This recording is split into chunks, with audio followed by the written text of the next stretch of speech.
চলে এসেছি জীবনানন্দ মেলা। এই মেলাটা কোথায় অনেকেই ভাবছেন সেটা। অবশ্য যারা আছেন আমাদের বরিশালে তাদের আর জানতে বাকি নেই। এই মেলাটি হচ্ছে বরিশাল বিএম কলেজে। তো এবারে এই মেলাটা বেশ ভালো ছিল। প্রতি বছরের ন্যায় এবারও বেশ ভালো ছিল। এই জায়গাটা বেশ বড় হওয়াতে এখানে অসংখ্য মানুষের আনাগোনা। যার কারণে হচ্ছে এখানে যদি আপনার কোনো ব্যক্তিগত বিজনেস থেকে থাকে, সেটাকে আপনি এর মাধ্যমে প্রকাশ করতে পারেন। মানুষ যদি নাই জানে তাহলে আপনি আপনার বিজনেস কিভাবে উন্নতি লাভ করবেন? এই যে দেখছেন মাটির তৈরি মগ, গ্লাস, থালা, কলসি অনেক কিছুই রয়েছে। এগুলোও কিন্তু এই জীবনানন্দ মেলায় পেয়ে যাবেন। তো আজকে যেহেতু এই মেলার ১ম দিন ছিল, এজন্য কিন্তু এখানে অনেক প্রোগ্রামও ছিল। আমরা কিছুক্ষণ ঘুরে দেখছিলাম। এরপরে হচ্ছে বইয়ের দোকান। আপনার প্রয়োজনীয় যত জিনিস রয়েছে সবকিছুই এখানে পাবেন। তার মধ্যে অন্যতম হচ্ছে বই। এছাড়াও আমরা স্টুডেন্টরা ঘরে বসে যে সমস্ত কাজ করি, বিশেষ করে স্বর্ণালঙ্কার গয়নাগাটি নিয়ে সেগুলোও কিন্তু আমরা এই মেলায় উঠিয়েছি প্রদর্শনের জন্য এবং বিক্রির জন্য। এছাড়াও রয়েছে বিভিন্ন রকমের গাছ এবং হচ্ছে খাবার আইটেম, ফুচকা, পিঠা, আরো অনেক কিছু রয়েছে। চুড়ি, হাতে তৈরি।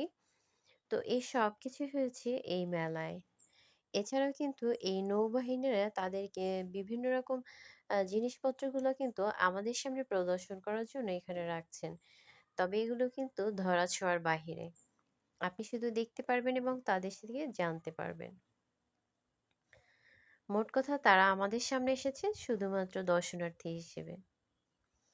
এই যে বিভিন্ন রকম যন্ত্রপাতি দেখছেন, এগুলো কিন্তু তাদের সবকিছুই ব্যবহারের জিনিসপত্র। এগুলো হচ্ছে তারাই ব্যবহার করে এবং আমাদের সামনে শুধুমাত্র দেখানোর জন্য সাজিয়ে রেখেছেন।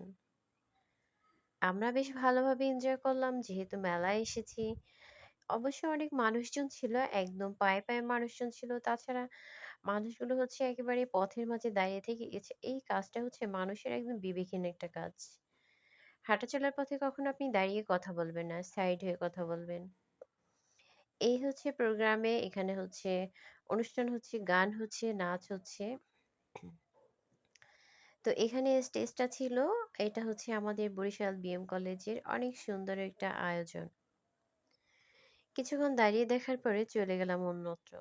আর অন্যত্র গিয়ে দেখলাম জীবনানন্দ মেলায় হচ্ছে এখানে দাঁড়িয়ে ছবি তোলার জন্য একটা দারুণ স্টেজ। তাও সেখানে লাইন ধরে ছবি তুলতে হয়। এতই মানুষ। আরো রয়েছে মজাদার হোমমেড কেক আইটেম। এছাড়াও রয়েছে পিঠা এবং রয়েছে ফুচকা। ফুচকা তো মেয়েদের সবথেকে বেশি পছন্দ।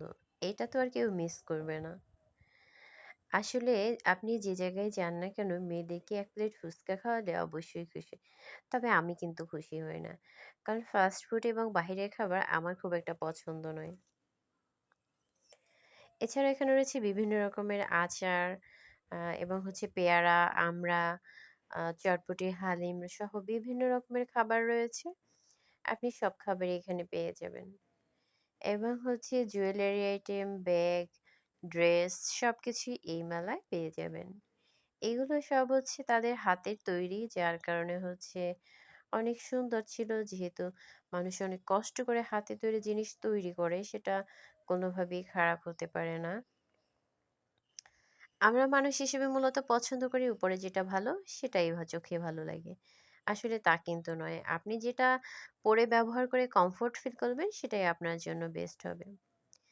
তো এই হচ্ছে বেলুনওয়ালা, বেলুনওয়ালার বেলুন ধরে সবাই ছবি তোলার জন্য দাঁড়িয়ে আছে। বিনা টিকিটে আপনিও চাইলে এরকম করতে পারেন। আল্লাহ হাফেজ।